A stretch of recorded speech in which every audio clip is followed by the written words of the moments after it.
So good evening, everybody, and welcome to this episode of Meet the Judge. And before we start off, can I just congratulate everybody who took part in the Pieta House Darkness into Light walk this morning, particularly the OES Club of Ireland, who did a sterling job getting other clubs worldwide involved in it. And it really was, the weather was not good this morning. So anybody who headed out, and there were many of you by the looks of Facebook, well done, congratulations, and keep it up. Also, thanks to Anthony and Joanne Webster for, once again, the wonderful artwork that they give me for advertising our episodes. They do a great job. My guest tonight is well-known face of UK dogs. Has been in dogs for most of his life. I would think we'll talk about that later on. Jeff Horswell, in conglomeration with Xena Thorne. He's part of the world famous Drakesleet kennel. Wirehaired Dachshunds, Greyhounds, Irish Wolfhounds. They also, and I hope this hasn't changed, Jeff, but you can tell me this later on, they also hold a record for the most number of British champions within a kennel, which is 139 right now. Jeff is also a member of the General Committee of the Kennel Club London and former Judges Committee member, possibly it still is. Good evening, Jeff, how are you? Hi, Colm, I'm fine, and you? Well, we're all good, thank you. Thank you for joining us tonight.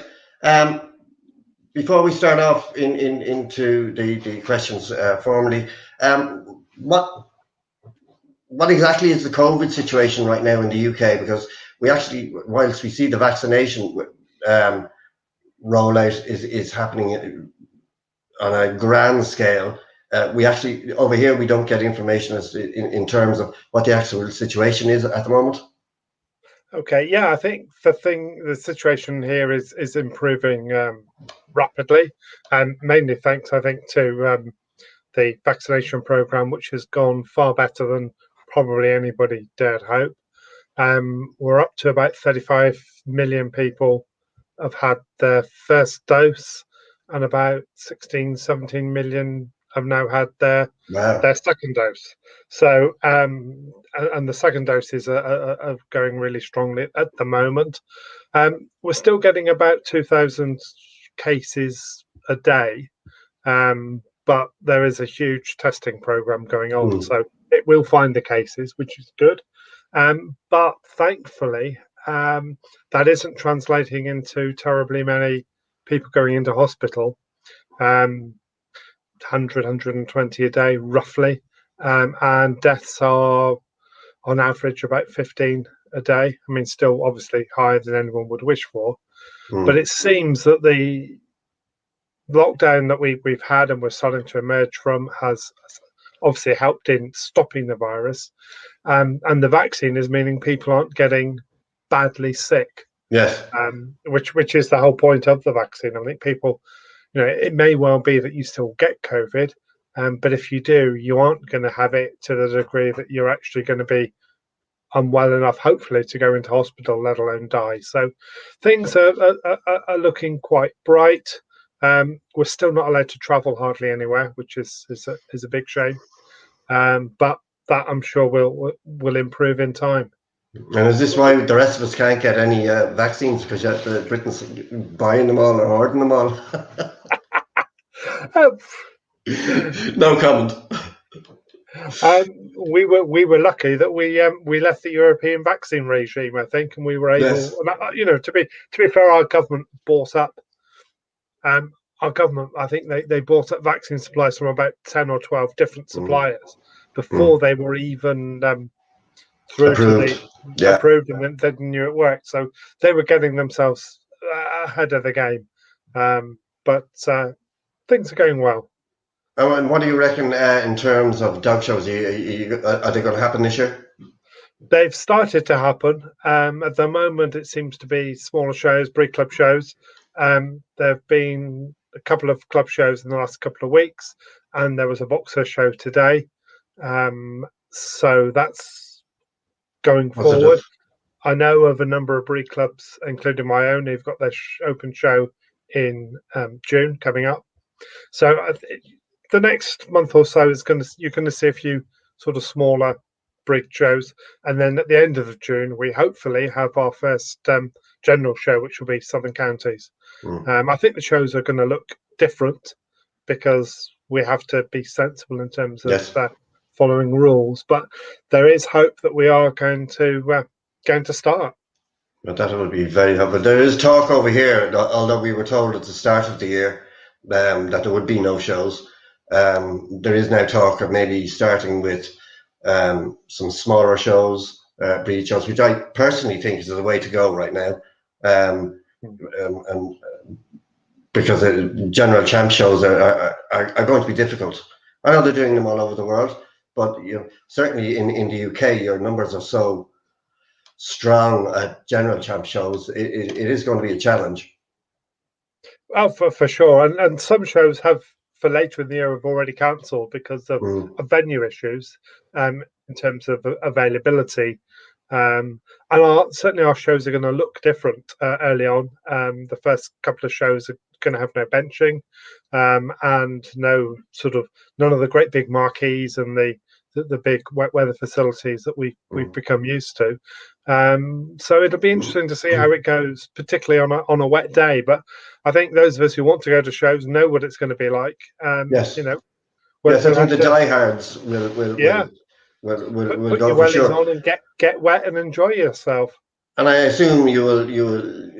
Well, I'm assuming you will be allowing private tenting on the venues.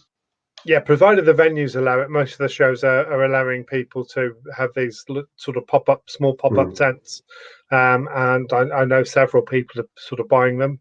There's one in my garage, which I'm staying as far away from as I possibly can. Well, those of us that have used them for many years, they're not that difficult to put up, Jeff. Good. Particularly if they're pop-ups. Yeah, I look forward to seeing it. Just remember to bring a hammer with you. Right. Very important piece of equipment when you go into a dog house. Is that if you're upset with the results?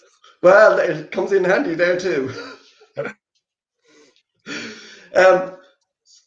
So, as I mentioned earlier, Jeff, you've been involved in dogs for most of your life. How did this come about? Were your parents involved in the sport, or was it just something that you decided that you were interested in and took the leap? Yeah, no, it sort of happened totally by accident, and sort of through my mother, really. She was a very competitive cyclist, and sort of from my very early years, we would just be off every weekend during the season to a bike race. I mean, she was national champion one year and runner-up a huge number of years. Sadly, Wow. sadly, when she was competing, there was another person competing called Beryl Burton, who was just an amazing cyclist, 7-time world champion. It was like, you showing a dog when there's something fabulous in the ring, and it's, you're constantly getting reserve CCs. But my mum, she was a British champion one year. She competed in a number of world championships. Wow. So from my early years, I'm used to traveling all over the country. But then she decided to stop. She was just finding it really difficult to motivate herself to do all the training, to get up early, and everything that goes with being at the very top in a sport. So I started nagging, can we have a dog? And I quite fancied having a cocker spaniel, but my great uncle, might even be another uncle, he'd had Great Danes in the 30s, 40s, and 50s. Down in Cornwall, and my mother actually used to sort of go down there and spend summers there. So she sort of was very adamant that if we were going to get a dog, it was going to be a Great Dane. bizarrely, actually, my great aunt, she always had a Dachshund, and I hated them. But probably because hers were always at least double the size they should be. She just kept on because they were fat. She Yeah. didn't believe in if the Dachshund looked at you hungry, which Dachshunds do constantly, she would just give it extra food. So because of that, we ended up getting a Great Dane, and did everything absolutely wrong. We went to a local sort of puppy supermarket that was sort of springing up then. There was a litter of Danes there, and we got the littlest, shyest one because we felt sorry for him, Okay. and decided to sort of somebody who lived locally as well. They'd also bought a puppy sort of similar time to us of another breed. Saw an advert for Paynton Championship Show and decided to have a go, and went along. Nothing like starting at the deep end, and that was our local show. So we lived in Plymouth, and the dog got nothing, and decided we wanted to get a better one, and that's sort of how it started. And of course, the better one turned out not to be as good as the pet one, but that's but there is a whole also other interesting story. But I also understand was it your sister you competed against? No, Anna? no, I don't have a sister. No, what then happened is after we bought the so-called show one from a leading kennel that was retiring, I showed the pet one, and my mum would show the good one, and the first And you time, invariably won. well, the first time was hilarious because I mean this sort of pet one, he was just about minimum size.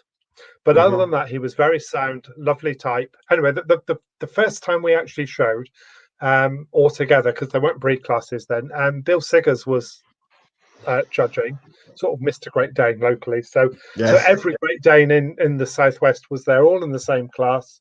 And guess which Dane ended up? I got second behind something else, and it was me with the little one, much to the frustration and amusement of everybody else. But of course, who could argue with Bill Siggers as absolutely Mr. Great Dane? And then you chose to move into Dachshunds. Yeah, I was a primary school kid at the time. Really enjoyed showing, but this Dane, even though he wasn't the biggest, had a mind of his own. Yes, and just to interrupt, this may not be a very well-known fact, but you actually were very active in junior handling. Yes. And you were runner-up in the national final? I was, yeah. But your Great Dane had a mind of its own? Yeah, had a mind of its own. And I mean, I actually half-handled him to our first ever first prize. I say half-handled because halfway through the class, he decided he'd had enough of being in the ring, and wanted to leave. And a 9-10-year-old kid, we left because he just walked out, and there was me holding on to the lead, following him. And I'd often take him for a walk to the shops, and halfway to the shops, he decided he'd had enough and he wanted to go home, and he would just sit down and would not go any further. So home we went. So I actually said then that I wanted to show a dog. I was really enjoying showing, but I actually wanted a dog that I could actually keep in the ring. And we lived fairly near to Xena, and she just added Minwires to her wolfhounds, and that combination seemed to work well. So more or less, it was, well, if you want a small dog, you can have a mini wide Dachshund. So I got a mini wide Dachshund. And you came full circle from Haitian, and that was off in the breed, yeah. And now I know because during the same period I grew up with Dachshunds because my mother had Dachshunds, and they were huge in the UK in the 70s, 80s, and still are. But there were big names in there. So how long did it take you to achieve success within the breed? And I know you had the relationship with Xena, which must have helped you tremendously. Yeah, my first one. I mean, Xena at the time was only just starting, and she had a lot of people waiting for puppies from her. So we went to one of the leading kennels of the time, and this was about 1973, and bought my first one, which is probably the worst example of a Minwire Dachshund I've ever seen, and I've probably not share photos of her with anyone. So she didn't get placed at the handful of jump shows that I went to, and deservedly so. I mean, you don't necessarily realise, do you, when you start, you think what you've got is pretty good, because you read the standard and none of it particularly means a lot to you. My next one was from the same kennel, and he was better but not that good. And then I bred a litter, and the one from that was again better, and that won the first couple of first prizes I won at championship shows. And then I got a dog from Xena that we had in partnership, Yogi Bear, and he became my first champion in 1981. So so it took me 8 years to get from starting in the breed to actually having something that was so you served your time. Yeah, and this is Yogi Bear.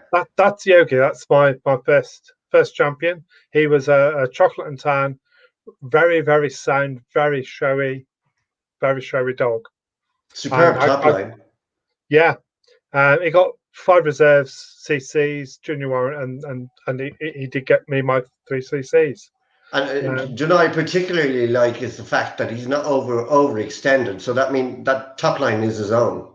Yeah, absolutely. Yeah, and that's a photo of him as a young dog, but a very well balanced dog, a bit of leg, and yeah, not overdone. Actually, yes, you're quite right. He booked the trend, because back those days they tended to be a little lower to the ground. Yeah. And massive keels and chests that were almost rubber. That is actually quite European, if you don't mind me saying. No, a little bit. And he actually never grew a great deal of coat. So, and particularly he very rarely had any hair on his underline. So, he was what he was. I think the Minwires in the UK have always been slightly better proportioned and with a bit more leg than some of the other varieties. I mean, one of the very big winners when I first started, bred by Xena, Clunk Click, who was a breed record holder in the 70s, he certainly wasn't scraping the floor. So, we've always had Minwires anyway, with just that little bit more, more functional, really, a little bit more leg. And you've just mentioned the word functional there.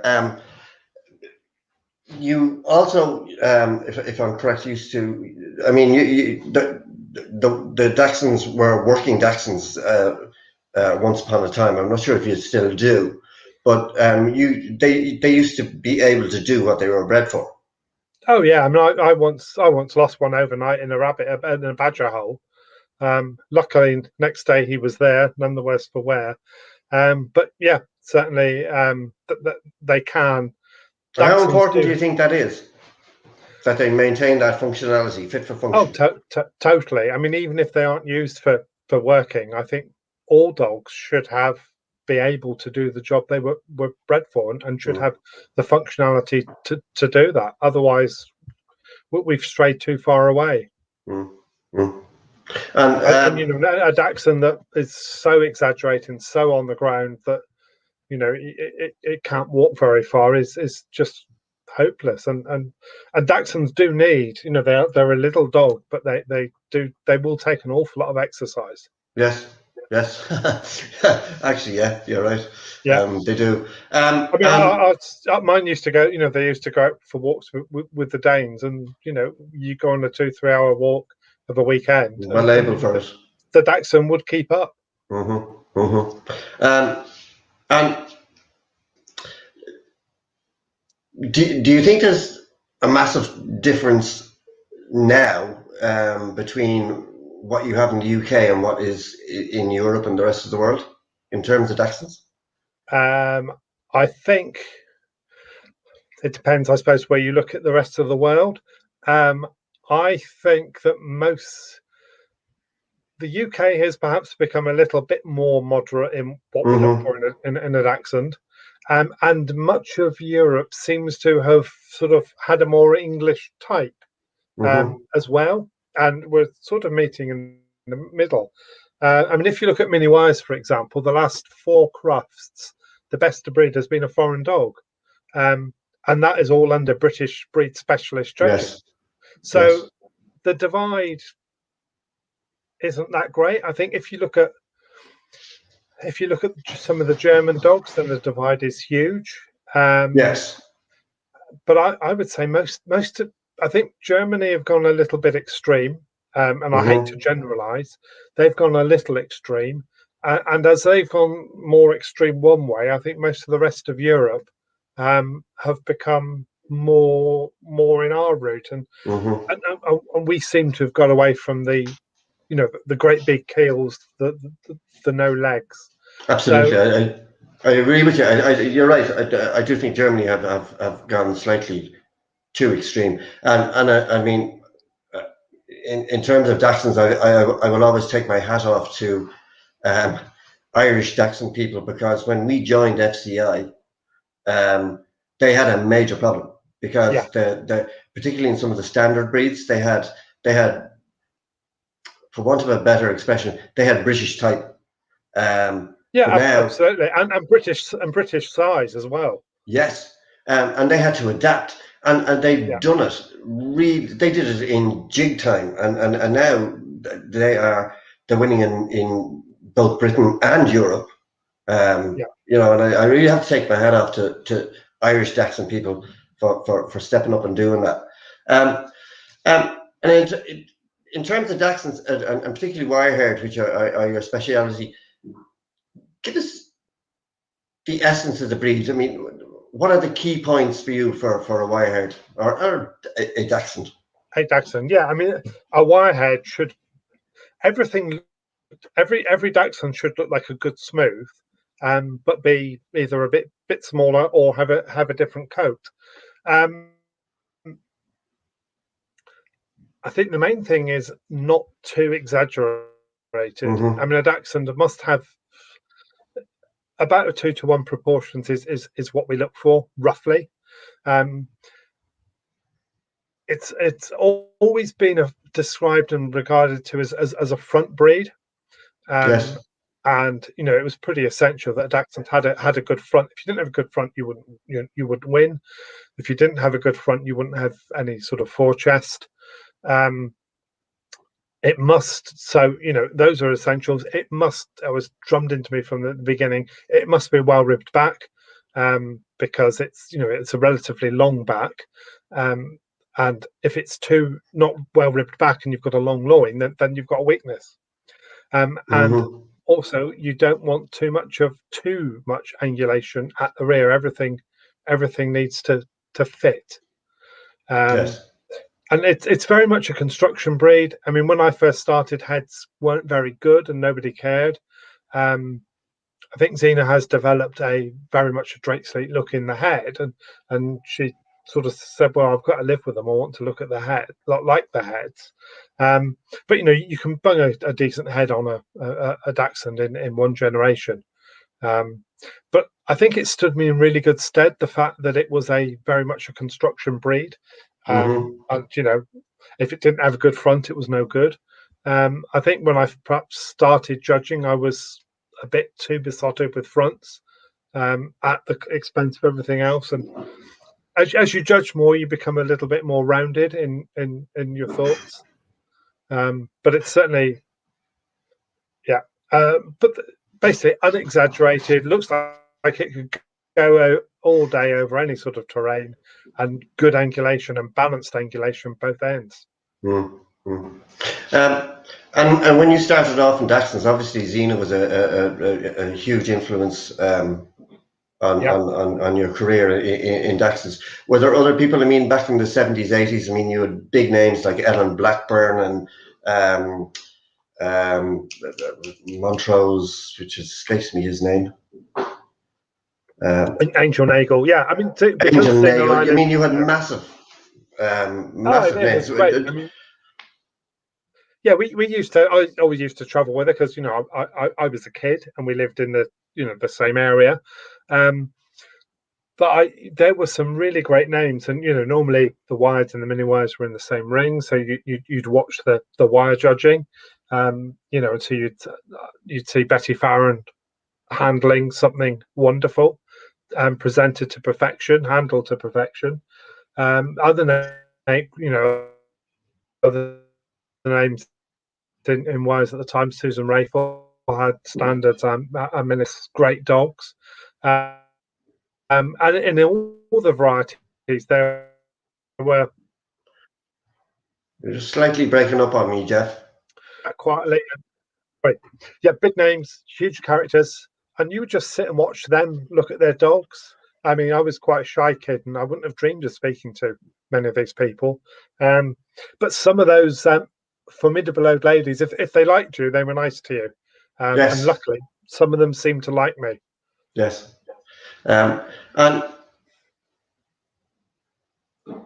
you also have dabbled in other breeds. Well, not dabbled. You've been very successful in other breeds. Greyhounds. Yeah, we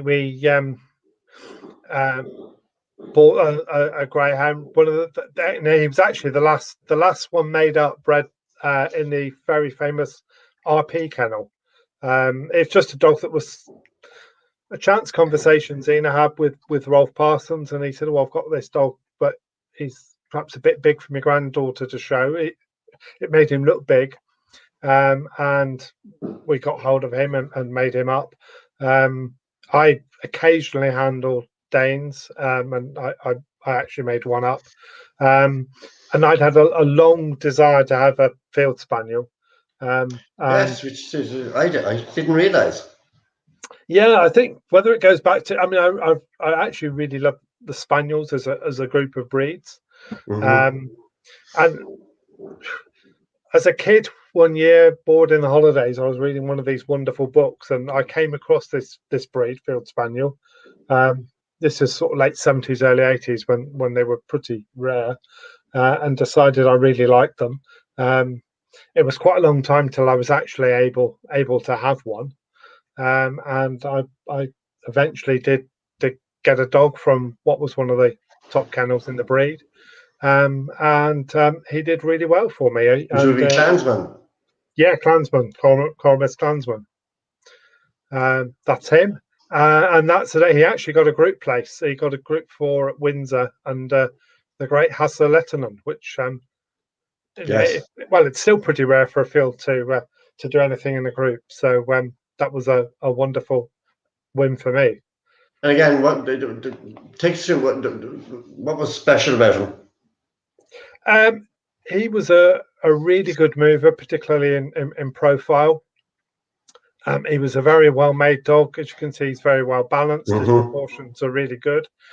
He didn't have the greatest head, and many of the breed people weren't keen on him because his head wasn't quite what they or I would want. But behind the ears, he was a really, really good dog. Well balanced, lovely top line, big ribs going well back, and not overdone. And as I said, he used to go around the ring really well, and he never ever let me down. He always showed really well. Mm-hmm. And I learned to trim, and I shocked the breed by announcing that I actually bathed him for every show, which which was genuinely was unheard of. But and actually, the day he got placed in the group, the breed judge was Anne Webster of the famous Asprey Cockers, and I'd noticed that her dogs not only were they good cockers, but they were presented beautifully.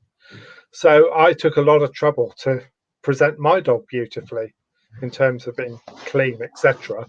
And when she gave me best of breed, she said, "It's lovely to have a clean one." I just thought if you're going to show under somebody like Annie Webster, give them a Absolutely. clap. Yeah. And God, she did present her cockers beautifully. Absolutely, I think yeah. she set the mark in her day. Yeah, she did. Absolutely, yeah. And in terms of your exhibiting, what would you say was your biggest achievement as an exhibitor? Probably winning both CCs at Crufts in Wires. Wow, That was pretty that's an special. achievement. Yeah. And back it was a pretty huge entry as well. Yeah, yeah. And even better, I got the dog CC with a limit dog that I made up, and Xena got the reserve with her open winner. So that was a good one as well. Yeah. Okay. And when you're in your breeding program, when you decide to mate a dog to a bitch, do you sit down and study pedigrees, or are you that I think that dog is going to suit that bitch, or is it a combination of both? Well, I'm not a breeder and would never claim to have bred anything much. Xena was always the breeder and the puppy rearer, and there's no way I could have done either of them better than her.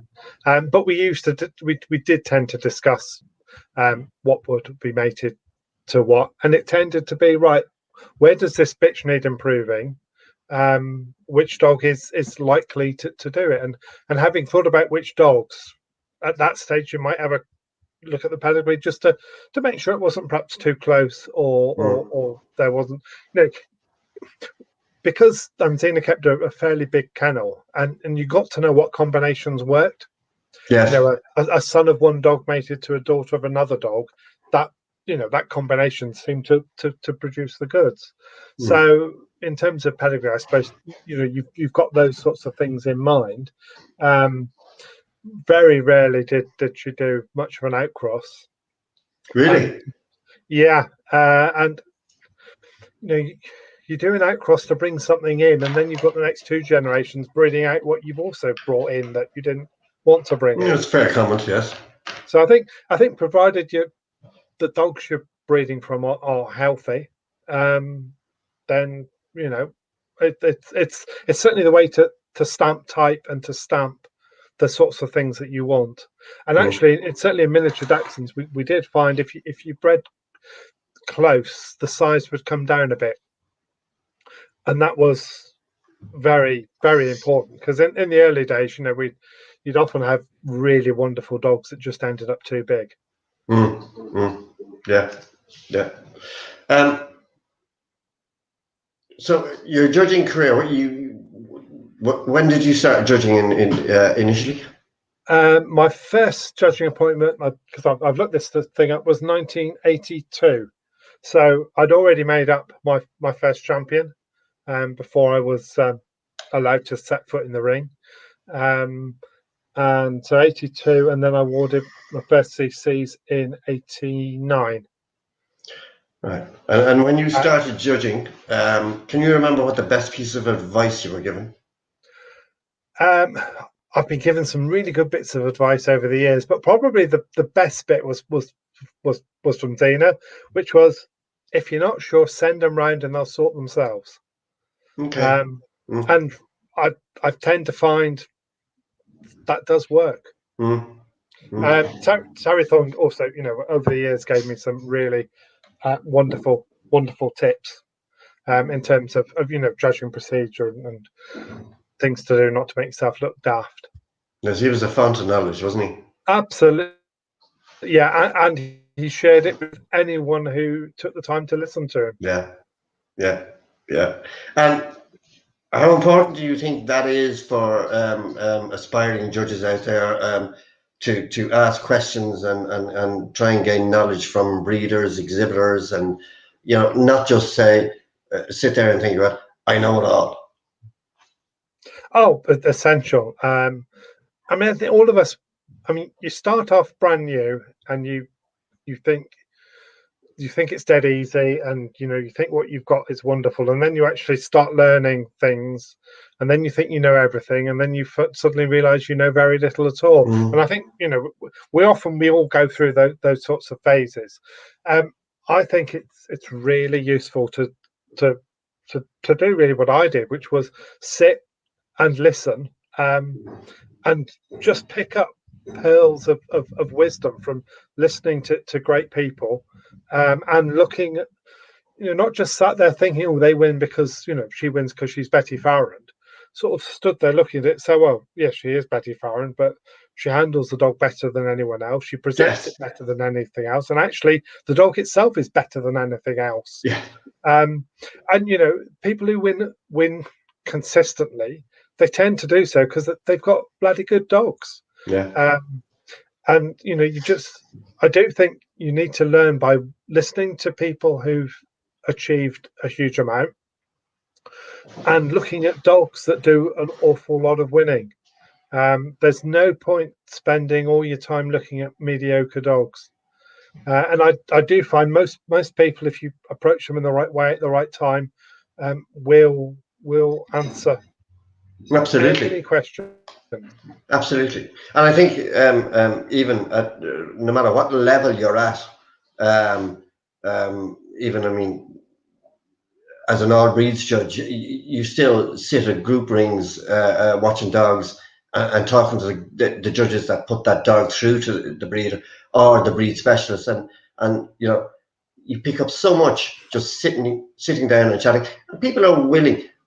95% of people are willing to impart their knowledge, and you learn it. You learn more from chatting to these people than you do from sitting down and reading a book. Or you can read a standard, but it's like I can read a manual on how to fix a car, but can you go out and do it? Oh, exactly. I mean, we've started introducing mentoring as part of the judges training program now in the UK, and it's actually nothing new. It's what we all used to do when I started. You'd sit and talk to and listen to somebody knowledgeable and actually learn an awful lot about the breed just by sitting and watching and discussing and asking questions and getting it wrong. I was recently mentored by someone a couple of years ago now, and I was completely getting heads wrong. But because we had that discussion, hopefully I now get heads right in that particular breed. Yes, we've had mentoring here for a couple of years, and it's working out very well.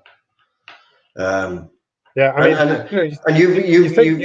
people will have the chance to sit with the likes of Patsy Hollings and talk Weimaraners. I mean, that would just be incredible. Absolutely. For people who genuinely want to learn.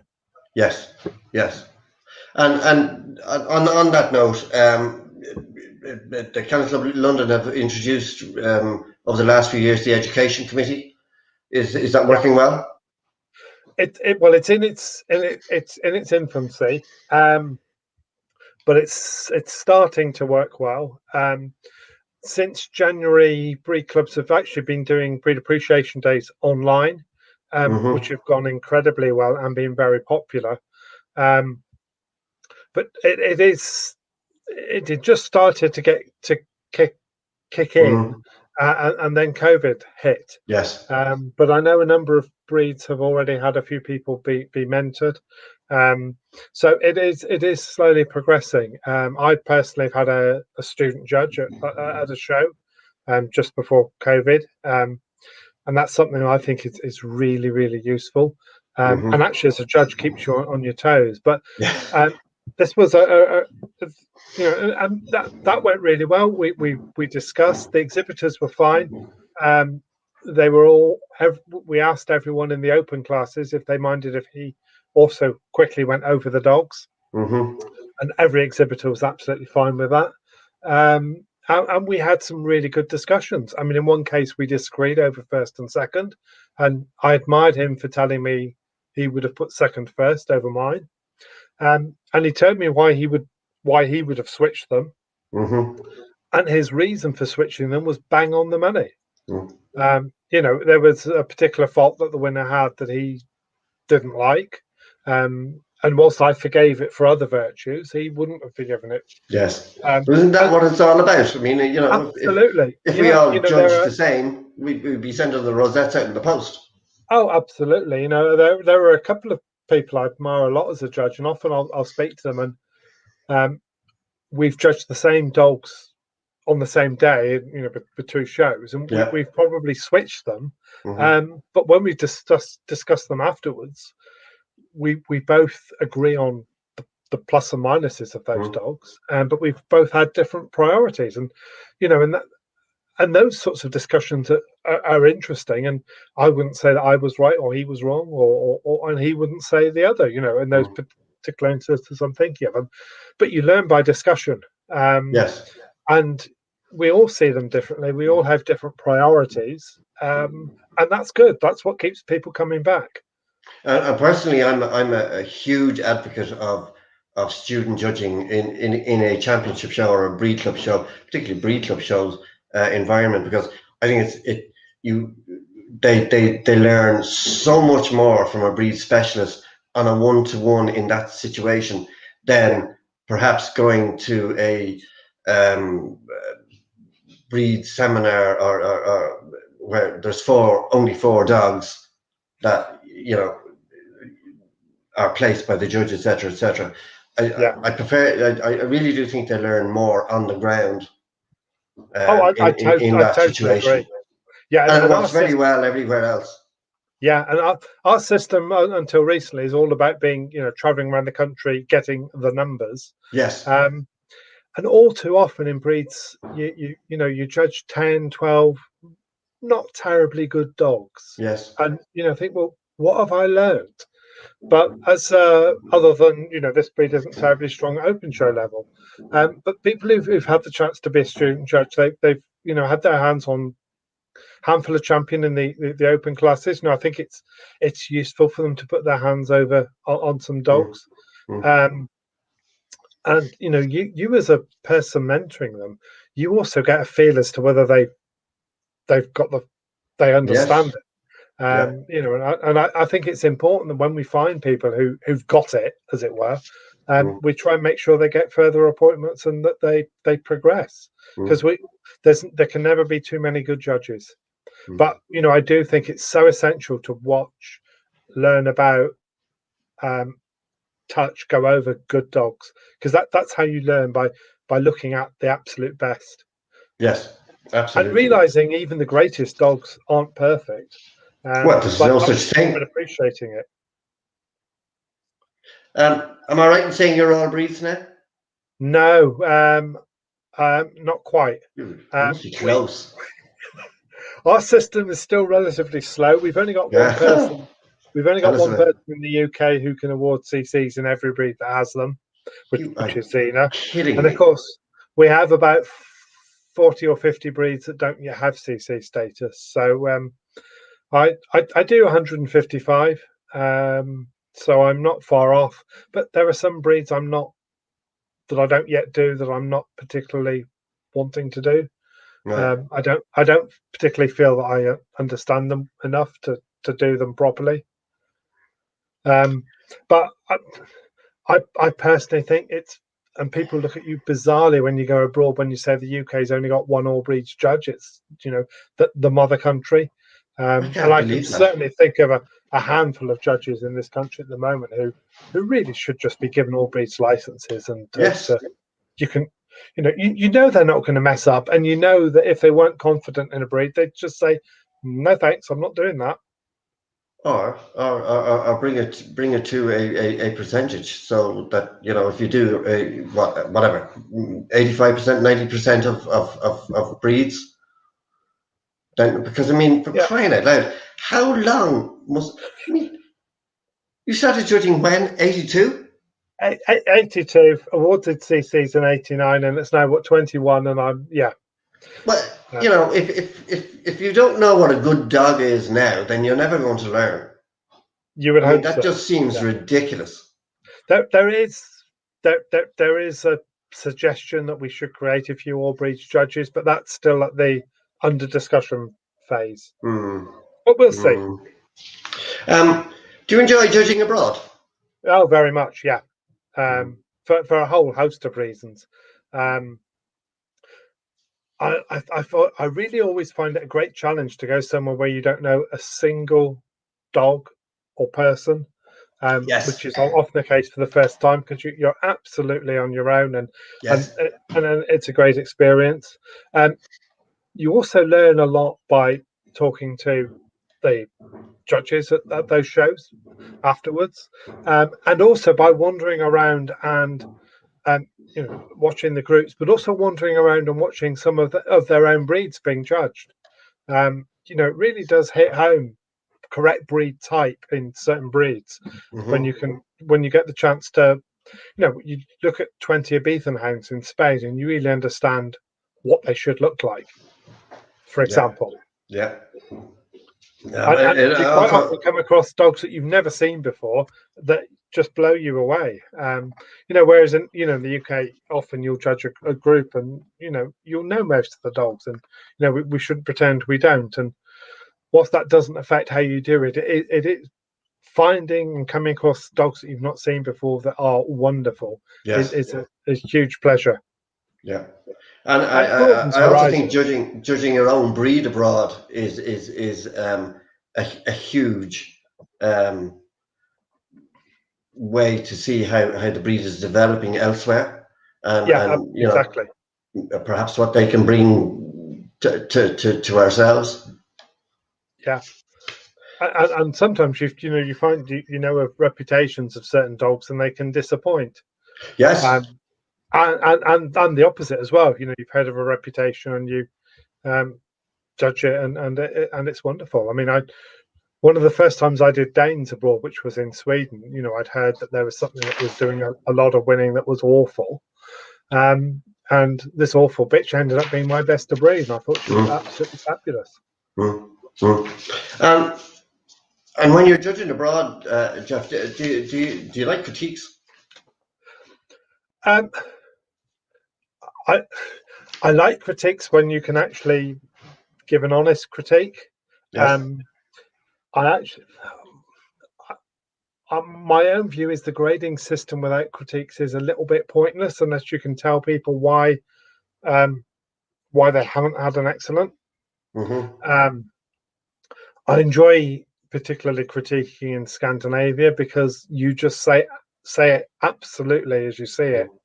In the UK we have critiques, as you know, on the first two, and you have to be a little bit careful. And I often read some critiques that are pure meals and boon.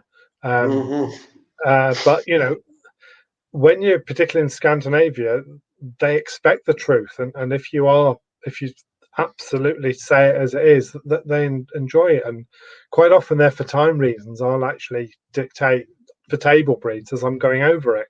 Yes. Um, and sometimes the exhibitors, you'll say, "So I don't like this dog's ears," and they'll look at you and say, "I know."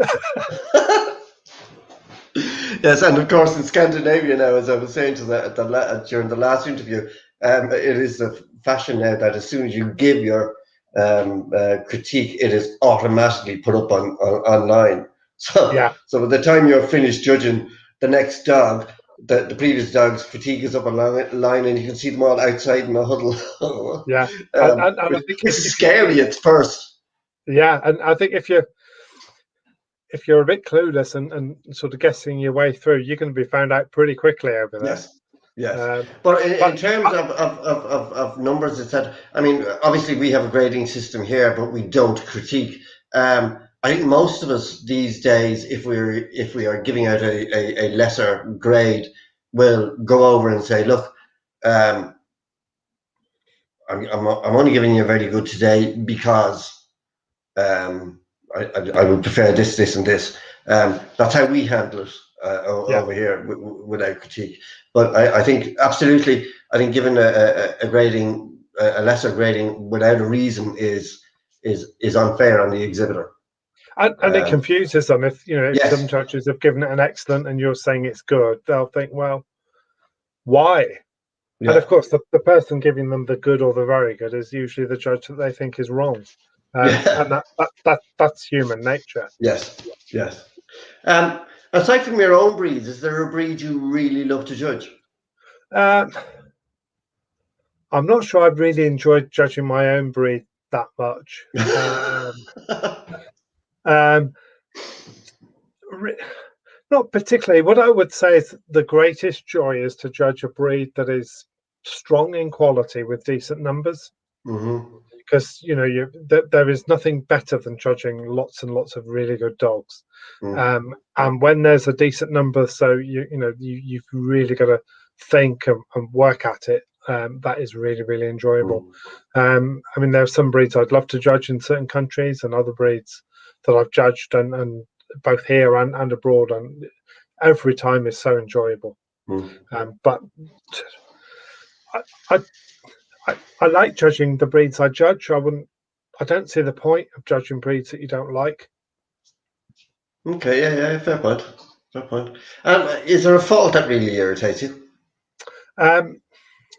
Two. Well, one that irritates me, and I just won't tolerate it, and that is when the end of jaw is so narrow that you've got canines going up into the inside of the mouth. Yes. I think that's a health pain for the dog issue. Yeah. And really, the exhibitor should just get those bottom teeth taken out and not show it. So that's a fault I am really, really hard on. I suppose a fault that I don't like is, and we see it far too often, is what you've got over-angulated rears and absolutely straight fronts. So the dog is totally out of balance. Yeah. Often with a sloping top line, which is incorrect for that breed, and then when it moves, it just can't move well because it is so out of balance. Yeah. But that is something that it's a fault. I suppose it's irritating because it's. And sadly, you see it rewarded too often. Yes. And just go back for 1 second to grading and critiquing. Would you like to see grading introduced in the UK? Not without critiques, and I don't know. Which you won't be able to do. Numbers would allow us to critique. No, absolutely not. No, I also it would be a huge mindset, and I do fear that in some breeds, if the judges were honest with their gradings, and that's a big this is the problem. Yes. This is you're telling somebody with a dog that occasionally gets a fifth in a very competitive breed that it's only good week after week. The danger is you're going to lose that person. Yes. And I'm not sure that the British exhibitor has totally the mindset, and we could afford to risk it with those numbers. In Scandinavia, you're told to critique. You're told to grade honestly and happily. I've happily given dogs goods and even the next grade down. But you go to Southern Europe and you're told everything is excellent, please. So I think there's a huge merit in critiquing. I'm not entirely sure that the grading system is good because it's rarely applied properly. Yeah, that is a problem. It is a problem that can occur, and when there are judges that will go into a ring and either they will go one of two ways. They either give out too many excellents, or everything will be excellent, which cannot be true. Yeah. Or they will go the other extreme and give out too many very goods or lower grades, which also is in my opinion incorrect because I agree. Unless a breed is absolutely horrendous or you have low numbers in it, they can't be that bad, and one is as bad as the other. Yeah, and we need to encourage people. Yes. Perhaps it's because my first couple of mini wires were so awful and we're never going to win anything, that people were really nice to me and encouraging. But you need to encourage people, and if they turn up and they start off with something that isn't very good, still encourage them. Yeah. I heard of a few years ago of somebody who went to their first show with a dog that was their much valued pet, and somebody there said, "Oh, you'll never win with that. That's no good."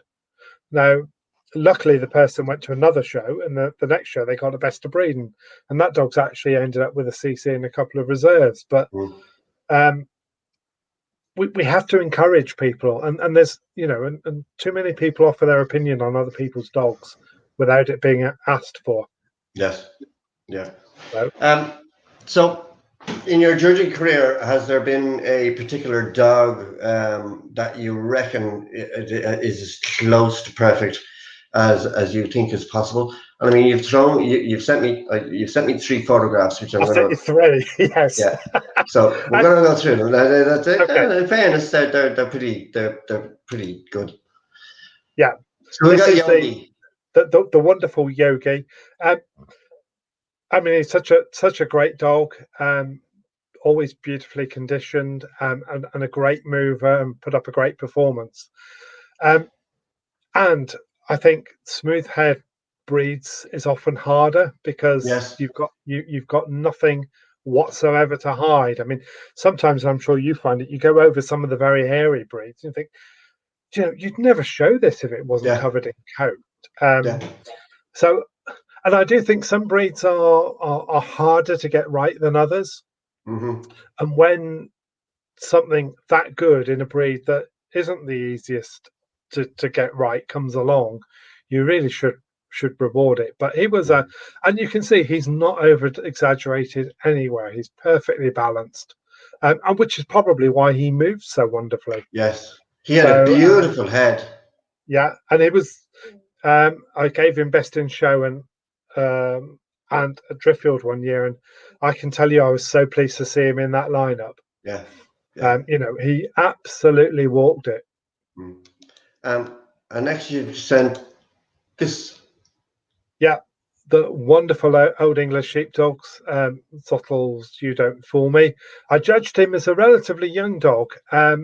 Valerie Foster was always, another formidable lady who was Yes. always very, very kind to me.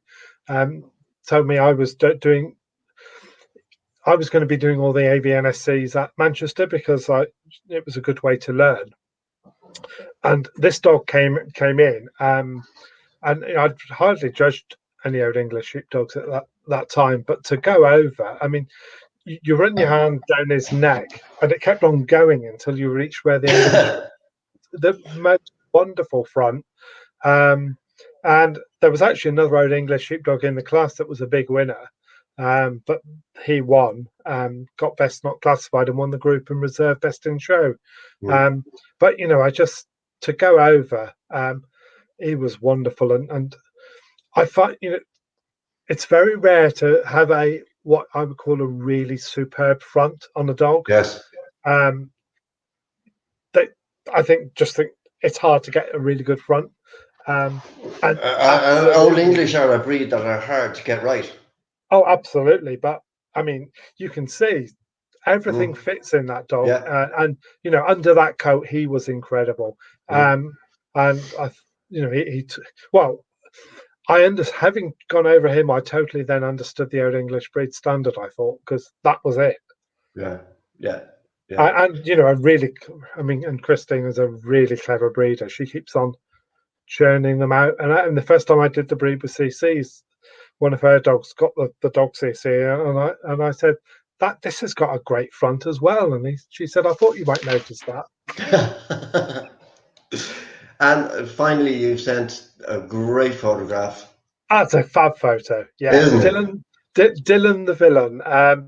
I judged pups for the very first time at Bath, and he came and he won the CC Best of Breed, and went on to his third best in show with his 3 CCs. I had actually judged him as a 9-month-old at a big Gothenburg show where I was doing Best Junior in show, and there were about 130 juniors. Yeah. And at that stage, I judged plenty of paps at open show level, and I hadn't found them the best constructed breed at that level. I have to say that when I gave CCs in them, I found them stronger. And I went Mm-hmm. over this sort of very raw, not terribly coated up dog on the table, and I just said to myself, this is a pap with construction and beautifully made. And anyway, I placed him in the top 3 out of all those dogs then. And then, of course, he did what he did. And I guess on the strength of that, she decided to risk him under me at Bath. And he was everything you'd want in a show dog. I mean, beautifully made, beautifully conditioned. You know, a well-muscled up dog that clearly has a normal life. His coat was correct. His presentation, you can see from those ears. Yes. You know, and that was wonderful. Fantastic on the move, and absolutely full of personality as well. And did he want to win Best in Show at Crufts? That's the same. Yeah, dog? well, he'd already won Best in Show at Crufts. Yes. That was his first CC and his first Best in Show, and this was his third CC and his third Best in Show. That's a hell of an achievement. When I gave them the CC, and again, you make a valid point, because I mean, you know, they may be toy dogs, but they should be constructed correctly. They should be what's the word I'm looking for? Well built. They should be. You should be able to feel a dog underneath that coat, no matter what size they are. Yeah, and I do hate going over dogs with absolutely no muscle on them at all. Yes. I mean, Xena was always fanatical about her dogs were always superbly muscled, and they were, because they got proper exercise. And I do think, you know, muscling actually, because it helps hold the bits together. Yes. You know, a dog is going to move better if it's properly muscled. You know, the sort of adage, if it's made right, it'll move right. Well, if it can be really well made and no scrap of muscle, and the legs will fly everywhere. Yeah. But so true. But a lesser constructed dog, particularly if it's a little bit moderate with great muscle, will probably move really, really well. And is there a dog, past or present, that you've never put your hands on that you would have loved to have put your hands on? Yeah, the wonderful Lhasa Fresno. Fresno, yes. Now, I'm sure it down. Now, I don't have Fresno. That's my fault. But Fresno, yes, it is. Yeah, it is my fault. I've missed him somewhere. Lhasas are one of the breeds I really enjoy judging, and I find them really interesting. And you know, occasionally you come across something really wonderful. But you know, I would have loved to have got my chance to have my hands on her. She's beautiful. I'm old enough to remember Fresno, and she was such a big producer as well. Yeah, exactly. Begot Hackensack. I mean, she was such a big producer and winner. And she would. I'd have loved to put my hands on her too. Irate exhibitors. How do you deal with them? Maybe you don't get them. It's rare. I think the best thing to do is just walk away from them. Sometimes you know, they warrant you sort of just saying why their dog didn't win, but normally all they're after is a fight. There's no point getting involved. I've had a couple over the years, but only a couple. But you know, just get yourself out of that situation very quickly. Most people get over themselves. Most people, yes. I think you're probably right there. And in terms of your judging career, your biggest judging achievement? To Western Crafts, that was an incredible experience. You know, the whole 4 days I spent at Crufts were great. And just that 30 minutes in the big ring was just incredible. And you put up the wonderful Miami ink. Yeah. And first of all, how surreal is it when you walk into that ring to do Best in Show at Crufts? It is unlike walking into any other ring. I mean, my biggest fear over that appointment was I would trip over on the way in and make myself difficult. And at that show, you're walked in by the chairman of the Kennel Club, yes, which was Simon Luxmore at the time, and he was under very strict instructions to be ready to catch me if I fell. What I think a lot of people don't know is actually on the Friday night you do a rehearsal with obviously not real Yes. dogs going to be there, but 7 dogs just to make sure the timing is right, because it's live TV. You've got half an hour, and you can't do it in 20 minutes because that screws up the problem, Yes. and you certainly can't do it in 35 minutes, because that causes a problem. So you Uh-huh. do have a rehearsal. I think for you to know what you're doing, to make sure you've got your speed about right, and for the stewards to know what you're doing. But now walking into that ring, and then just being left stood there all by yourself, it Hmm. was just incredible. And again, then of course the dogs come in, and it's a normal dog show. Yes, because you've got, first of all, the trumpeters starting off the whole procedure. Then you've got the spotlights. Then you've got, I mean, you must be conscious of the cameras. Uh, Um, no, and not particularly. I think then everything, once you're there, everything just disappears, really. it just kicks in. You're just doing a Yeah, dog show, right? Okay. yeah, And as I say, you get best in show that year to Miami Inc. yeah. And you had a strong lineup that year. Um, what made them so special? Um, I thought he was really good to go over. Again, not overdone. Yeah.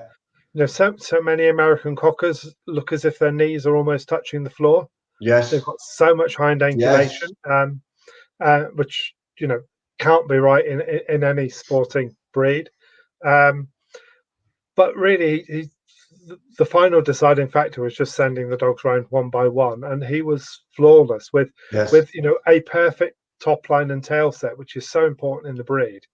So often the handlers can stack a slope, Oh, but you then if so that is my mantra with this breed, and so many people do not realize that any self-respecting American Cocker handler can put a slope on a stacked American Cocker. yeah, It's when they move, it's what tells it all. yeah, and on the move, his carriage was correct, his footfall was correct, and he had that top line and tail set. Just Yeah, um, yeah, I think that the dog on the epitomizes. night was just great. Yeah, yeah. I think that epitomizes the breed as well. I mean, that is such an American Cocker photograph. Yeah. It was a wonderful, wonderful dog. Um, so,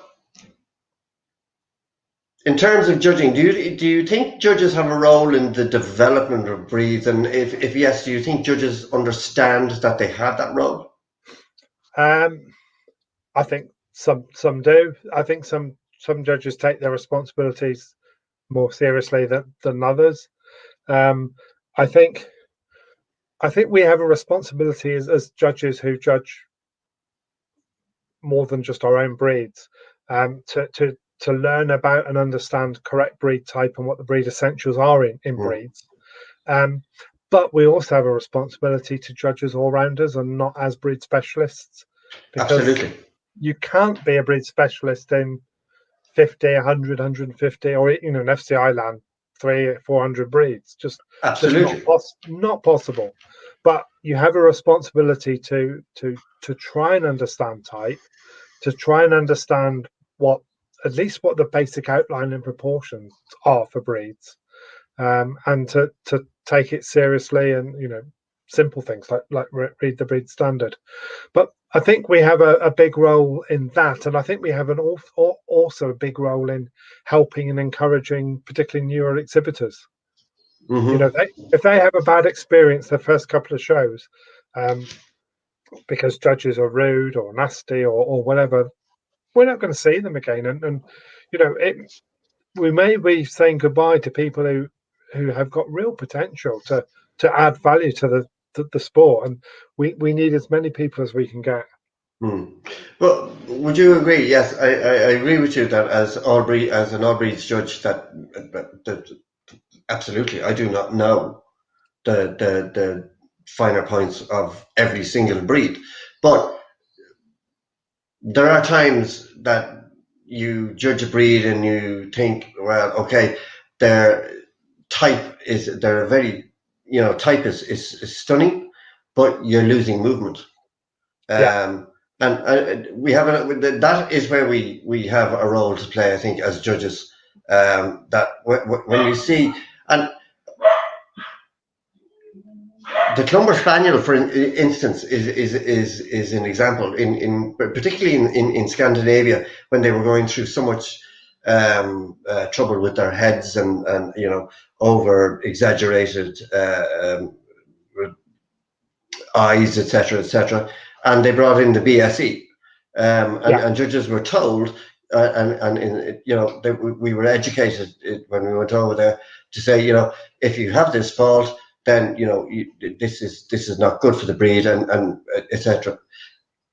I did them many years ago in Scandinavia, where they were terrible, and they really were over exaggerated heads, and then they brought in the BSE, and judges started to give out very goods, etc. And within 5 years, once these dogs stopped winning, the breed improved. And when I judged them about 5 years later, it was dramatic, how the improvement in the breed. We have a role in that area. Totally, yeah. And in the UK, there's some of the breeds that were on the, or some of them sadly still on the category 3 list, where they have improved no end. Bassett's springs to mind immediately, where I think the breeders have to have credit because they have done a fantastic job in sort of bringing them back to a more functional type breed. Dog. I mean, some breeders were, even before that happened, people like De Mello in Portugal were just breeding, what are just fantastic assets.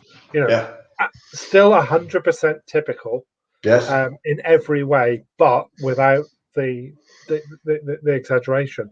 So, some clever breeders have really, really improved some of those breeds. But yeah, you're right. We as judges have got a duty to say, no, I'm sorry. However nice the rest of it is, it's struggling to see, it's struggling to open its eyes, it can't walk.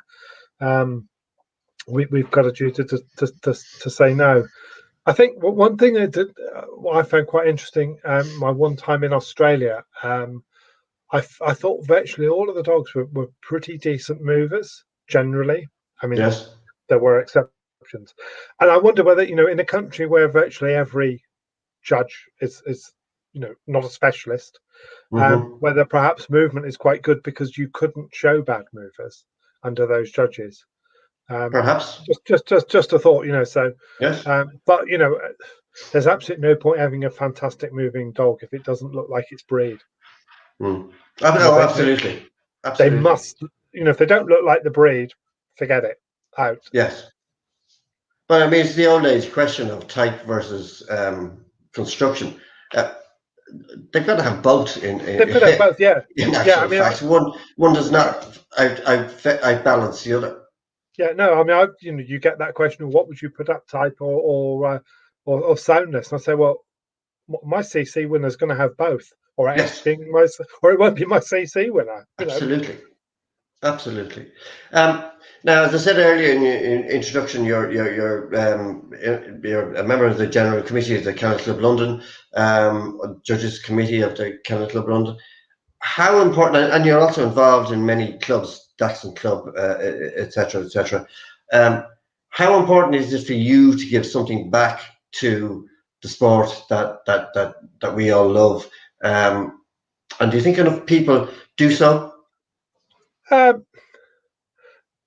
think it is really important that you all give something back. I mean, I've always been conscious that there are a number of people who've helped me along the way, have been really kind, really encouraging, and we have a duty to do the same for the next generation, because we must keep on having next generations coming up.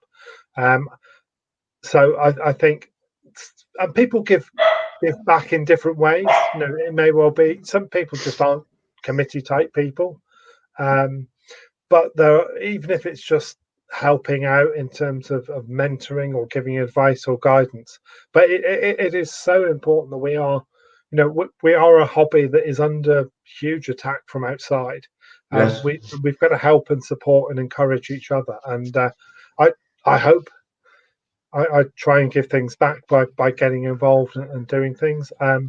I've just become president of 3 clubs, so I think they're trying to tell me it's an age thing. Yes. I've reached the age where you're now president, so you want to. The Zimmer And let's frame, face it, the Zimmer also, frame I will be mean, next. let's face it, also, I mean, when you, and I mean, I know because I've been involved in on this island. It is like politics. It's not a pretty game. And it can be quite cutthroat from time to time. You've got. I think if you want to be successful, you've got to grow a thick skin. Yes. Yes. And in terms of, I mean, you mentioned that we're under attack, etc., etc. How do you think kennel clubs have dealt with this whole? I mean, we are under attack. We've got activists in Europe that are targeting shows now. We've got, we've all these. We've had the Panorama program many years ago. We've had the people running into the photo shoot at Crufts. How do you think kennel clubs across the world are dealing with this whole issue around health issues? Are we dealing with it correctly? I think there's probably more we could do. I mean, one thing that strikes me going abroad and chatting to people is we're all facing the same issues. I mean, be it activists who want to close us down, be it people breeding blue French bulldogs. None of these are a UK unique problem. No, absolutely. And I think that we all ought to. We really do need around the world to work together on some of these issues, to come up with strategies. I think one of the great things, as you probably know, a few years ago, the Kennel Club hosted what was deemed a secret World Congress, which was incredibly successful, because there were kennel clubs from all over the world, and we all shared ideas and we shared problems and solutions, and that was the start of what many of us hope to be a greater working together. I think we've had a few internal problems in the Kennel Club, and I think there's been rather a lot of distraction over the last 3 or 4 years away from the stuff that really matters. But I think I've been impressed with quite a lot of the stuff that's been coming out of the FCI recently. I really think we've all got to work together, because we're all in this together, and some of it is going to need great expertise, and some of that expertise might cost money. Let's pool our resources. Yes, this has been my point over a number of interviews with various judges, and we've had the whole debacle in Holland with the Kennel Club and the government, and now we're getting reports that the Greek government are seeking to stop breeders breeding unless they are a commercial entity, and going so far as to saying that all there would be mandatory neutering of dogs, which is bloody scary. I mean, if that starts, where is it all going to end? In my opinion, we need to FCI, Kennel Club London. I'm not sure about the AKC, because they don't appear to have the problem. They appear to be dealing with their own issue. But certainly FCI and the Kennel Club London need to perhaps employ a PR company. Yes, it's going to cost money. But if every one of us chucked €1 to the FCI. I think one of the problems is that politicians don't understand the issues in terms of dogs and dog welfare and dog breeding, because we are a strange little world. We are. so we actually really do need to use people who are able to speak to government, and the Kennel Club in London. To be fair, there is a whole team that do a lot of good lobbying with government, but we perhaps need to step that up.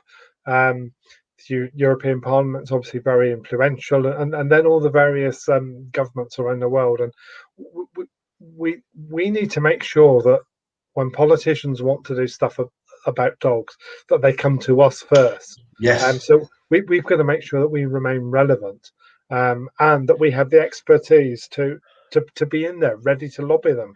And we need to get the vets on board, because I mean, vets suggesting that Cavachons or Cockapoos are more healthy than a Cocker Spaniel or a Bichon Frise. I mean, the Cavachon is a recipe for disaster. Oh, absolutely. But we need to get that message out there. So it's a question of how and how much money we need to spend on it. Yeah, and the AKC. I don't doubt that if everybody was asked to throw £1 or €1 into a kitty within the membership of the FCI and the Kennel Club London, that you wouldn't have a war chest that would rival the activists.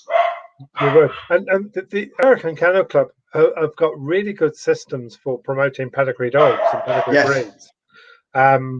And again, their new initiative, Take the Lead, is phenomenal. Yeah, and one of the great things that came out of the World Congress is that they shared all of that with us, and we were all set to start doing some of that, and then but luckily that looks to be coming back on the agenda again. But 2 or 3 years too late. So there's great expertise everywhere. And we just got to tap into all of that expertise and all work together. Yes, and perhaps there's great expertise within the dog world itself. Yeah, I'm sure there is. People would be willing to step up and give out their. I mean, there must be people within advertising or PR in both UK, Europe, whatever. Yeah, I'm sure there must be. But so. Lighten it up a little bit now. You've got 4. You're having a dinner party, Jeff. Yeah. I'm not going to limit you to 4. If you've got more, throw them in there. Give us 4 dinner guests. You must have. This is probably the hardest of the questions that you told me that you were going to ask me. It's funny you talked about Columbus Spaniels recently. 2 of the people I'd actually have is Doug Johnson and Jamie Hubbard. I'd say fabulous classics. Clumbers and Sussex. I've been lucky enough to meet them both twice over the years. The first time by chance I was judging at a show in America, and I think Jamie was the treasurer of the club. And we got to speaking that I loved field spaniels, but I thought spaniels generally were wonderful. And so actually they invited me to their home, and Doug just kept on bringing out clumber after clumber, and it was that was my best educational day, or couple of hours on clumber spaniels, just looking at these great ones, and and they also breed fantastic Sussex, and 2 breeds that are incredibly difficult, and they get dogs of great type who can move typically. And I was judging at a show where they were both on the panel a couple of years ago. That they are both great company, obviously hugely knowledgeable. Doug has got a wonderful sense of humour, the way he says things. Just great company. Then I'd have 3 people from the past. Hassel Lettonen, who's someone I hugely admire. He's always been kind to me over the years since I've got to know him. 1 year at Helsinki, I was summoned to sit next to him to watch the groups, and that was entertaining as well as interesting. It is amazing over the course of the interviews that I have done, which is almost a year now, how many people have mentioned Hasse as being. A great guy, a great sense of humour as well. He'd quite often take the mick out of me. I know in Finland I put up what I thought was a fabulous standard wire for Webster breed. from junior class and whatever, and I'd had him and Rainer Vernon watching, which was always sort of nerve wracking, even though it's my own breed. And he said, "Yeah, you got the right one." And then he said to me, "But don't think you're clever. I gave it best of breed 2 weeks ago." But to me, that's so typical, yeah. Yeah, but I thought, well, that's typical Hassa. But if he put it up 2 weeks ago, that's fine. Yeah. Terry Thorne, who of course huge mentor and who we all miss, and who was always good company. And I had one of Terry's great mates, Harry Jordan, there as well. Yes. An incredible guy, a great judge. He judged field spaniels a couple of times, and both, and some, coming in an all-rounder, what's he doing fields? And both times he put dogs from the same kennel up consistently throughout the day, all different handlers, and he wouldn't have had a clue who, apart from me, any of them were. But a great guy, great entertainer, great character when he judged. So I think that Doug, Jamie with Terry, Harry, and Hassa, that would be a great crack. It would be a great fun evening. Have you had to chuck in a famous person? Well, I'm not sure at that particular dinner, but no. Victoria Wood and Julie Walters, that would be hilarious. Oh, Victoria Wood, absolutely. Yeah, she can play the piano. Absolutely, and Julie Walters could be just as peculiar. Yeah. Is there a judge or breeder, Warren Ride, that you have huge admiration for? Again, it's a difficult question. It's a really difficult question because there's a lot. Within the UK, I'm just going to mention Liz Cartledge as a judge I admire. She's wonderful. I judged with Liz in Italy a couple of years ago, and I sat again, like we were talking about earlier, sitting at group rings. I was doing best in show, and it was scorching hot day, and she and I sat outside of the tent, and I just found her absolutely fascinating. Yeah, incredibly knowledgeable, really modest. Not only is she hugely professional in the ring, you get the impression she's enjoying every minute. She loves every dog. Puts people at their ease. Great fun. In terms of breeders, there are far too many all around the world. There are some really great kennels who produce great dog after great dog after great dog. Now, I mentioned Doug and Jamie. You think of the wonderful Armand's, a Flatcoat Kennel in Scandiland. But all over the world, there are really great breeders who keep on producing year after year the goods. Yeah. Okay. Your funniest or most embarrassing moment as a judge or exhibitor? Oh, I think nothing I care to admit to. Oh, go on now. No, I can't really think of anything. I mean, the most embarrassing was I just got best of breed, and I think the handler of the other dog told me my flies were undone. That was very embarrassing. But yeah, luckily, no, luckily, you must be one in a million. Yeah, but no, not too many on that. Okay, so what's your guilty pleasure? Treacle pudding. Mine's bread and butter. Oh, right. Now, treacle pudding is, yeah. Okay. Now, if you could be transported to another country, where would you go? If I could also have a time machine, yes, you could take me to Australia, but take 20-25 years off my age. Fair play. Yes, fair enough. Yeah. I mean, I loved. I've only made one trip. I love the place. Yeah. I love the people that were running the show. It was Melbourne Royal, and that is the most incredible team. Great at looking after you, perfect hospitality without overdoing it, and a perfectly run show and some superb dogs. And I love the place. They have some superb dogs out there. Yeah, they did, and luckily, as you know, with the Royals, it goes on and on and And we had a panel. The four of us got on incredibly well. We all liked what we all put up. We all were more than happy with the the best in show result. It was he put the best dog up. So But for a country that is so insulated in terms of they don't get people coming from abroad to show over there. They do. Their breeders and their exhibitors are exceptional. In what they do. It must be hard because getting stuff there is so difficult. So if I could go back 20, 25 years, Australia, and I wouldn't mind being on a Spanish beach anytime. Isn't that the truth? Isn't that the truth? Now, before we get to your last question, you did throw me two other questions, two other photographs, which I'm going to throw up. I need you judging abroad. Discuss here.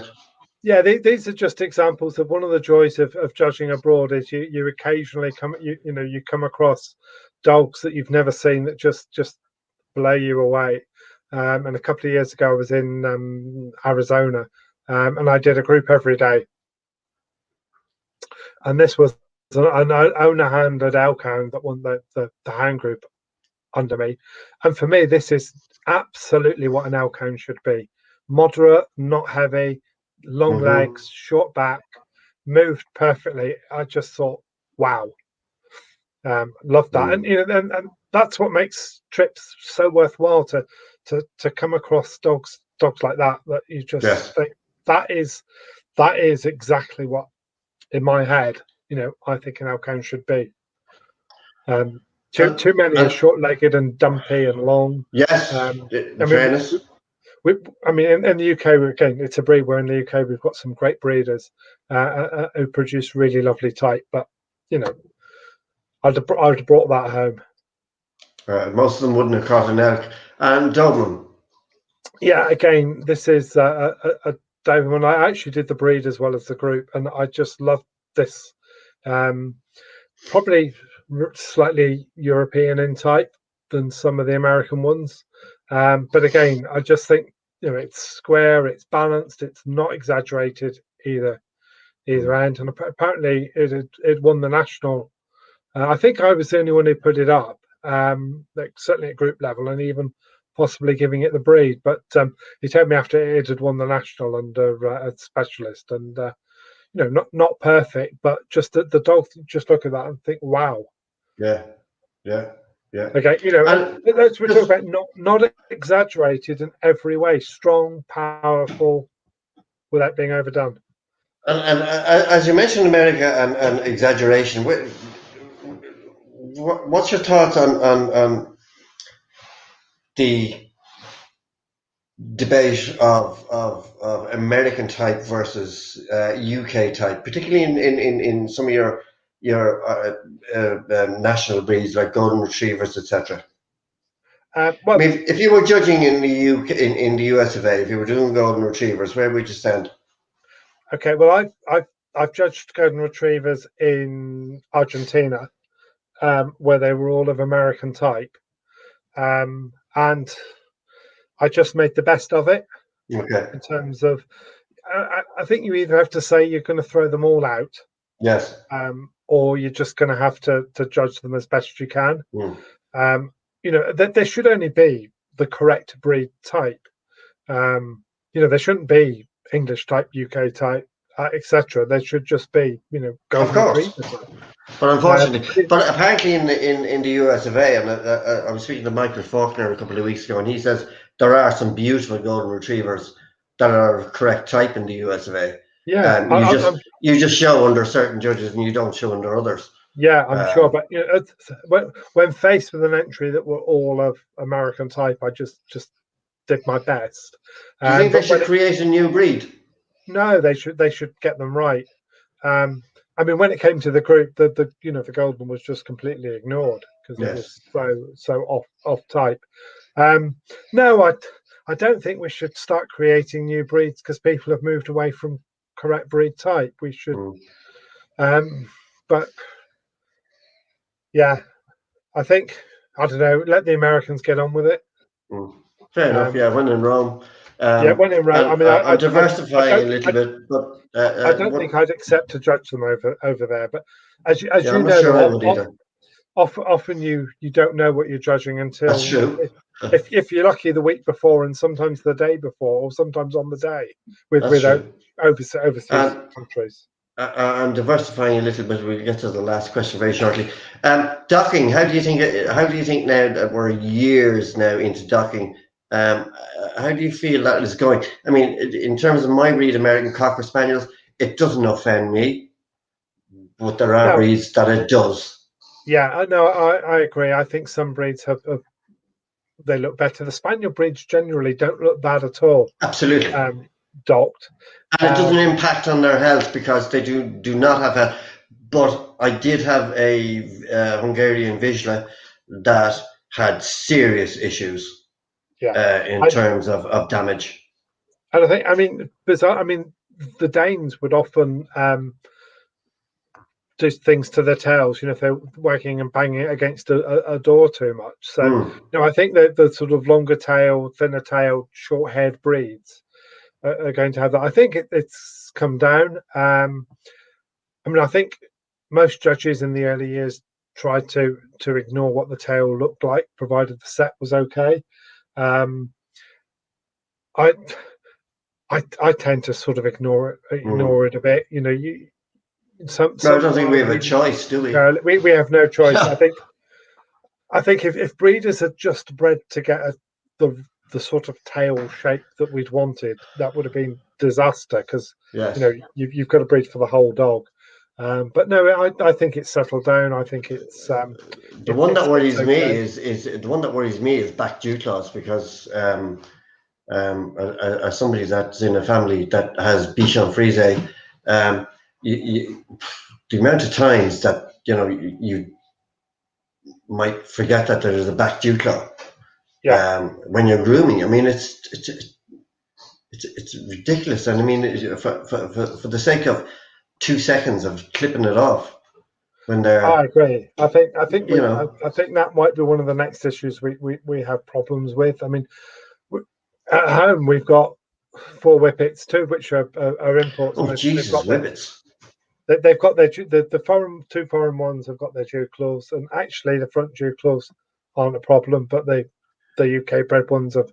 I've seen so many photographs of because I know Caroline Osborne and Graham Osborne, and I've seen so many of their whippets that have had their back dew claws when they're out walking.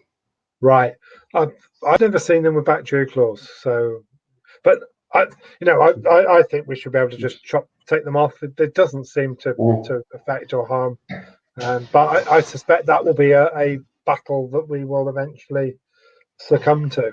Yes. Right. So, if you could write your epitaph, Jeff, what would it be? Well, I'm not going to have a funeral. I'm just throw me in a box and shook me on the fire. Oh, that's me too. I personally would I'd like a Viking funeral myself. That sounds perfect. I mean, I've seen that the funeral pyres in Delhi. I mean, tragic as it is, that seems a great idea to me. He tried to help people. Would be nice, but I don't know. That's for others to say. Jeff, thank you very much for joining me tonight. It's been brilliant. It's been very informative. I hope you've enjoyed it as much as I have. It's been good fun.